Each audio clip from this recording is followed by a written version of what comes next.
السلام عليكم ورحمة الله وبركاته. ازيكم عاملين ايه؟ يا رب تكونوا بخير. النهارده فيديو جديد وفيديو مفيد.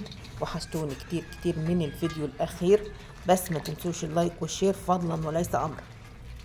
من اكثر المشاريع اللي هي ربحتني ماليا، او اللي هي بمعنى اصح مربحة ماليا، هم مشروعين اتنين، لا هم تلاتة. السمان والدجاج والارانب.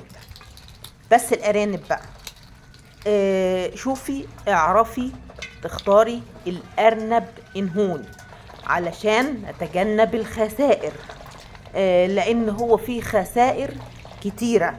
تتجنبي الارنب اللي هو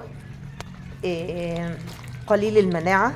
في ارانب قليلة المناعة، ايوه في ارانب قليلة المناعة، وفي ارانب بتتحمل المناعة وعندها مناعة قوية جدا، زي ما انا قلتلك الارنب البلدي. بس الارنب البلدي كمشروع ما ينفعكيش، لان هو ليه؟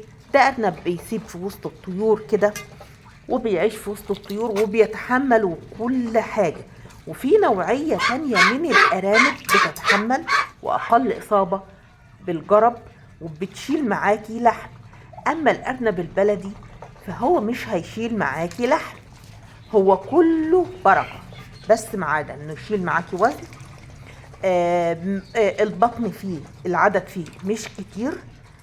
طيب تجنبي الارنب الهون اللي تبص تلاقيها الام تخلف ولده واتنين، يبقى في البطن يجيب واحد وتجيب واحدة، واحد او اتنين. دي خلاص تعملي لها استبعاد. نوعية من الارانب ما بتبقاش حلوة. وكمان تجنبي التربية الارضي، لان هي فيها امراض كتير كتير جدا. واحسن حاجة ليها السلكات. واهم شيء بقى النظافة ثم النظافة ثم النظافة. ولازم يكون عندك مبرد. دي أسباب نجاح مشروع الأرنب. مشروع الأرنب مشروع حلو. تختاري أرنب أقل إصابة بالجرب، تختاري أرنب مناعته عالية، تجنبي الأرنبة اللي هي بتجيب في البطن واحد أو اتنين، دي اعملي لها استبعاد على طول. كمان الأرانب ما تجيش من السوق، الأرانب تيجي من عند حد معروف بيبيع أرانب، هو عنده تربية وبيبيعها.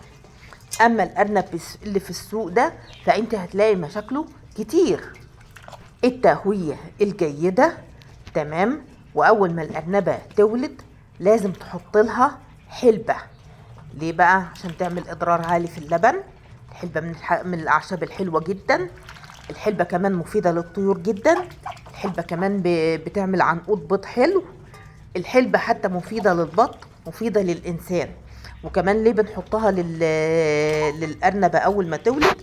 لأنها بتنظف البطن، لأنها بتعمل إضرار عالي في اللبن، فهي حلوة جدا جدا. ابعدي عن دواء الأيفوماك بقدر المستطاع في علاج الأرانب. يعني بمعنى أصح الأيفوماك، لو هتذبحي أرنبة ما تديهاش أيفوماك. على الأقل لو انت اديتيها الدواء ده استني عليها أسبوعين، لأن هو بيأثر في طعم اللحم جدا، وبيخلي طعم اللحم ماهش حلو. طيب التربية الأرضي بتقول لا، ليه؟ لأن أمراضها كتيرة جدا وفيروساتها كتيرة جدا، والأرنب حساس.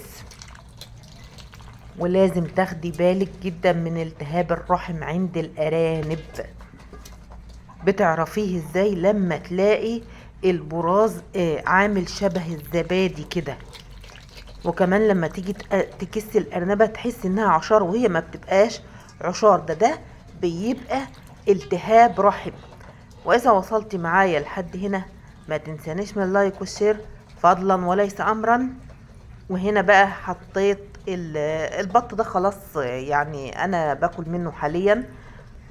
بس هقولك على علفة حلوة جدا. تحطي كيلو فول مع كيلو دشيشة، علشان خاطر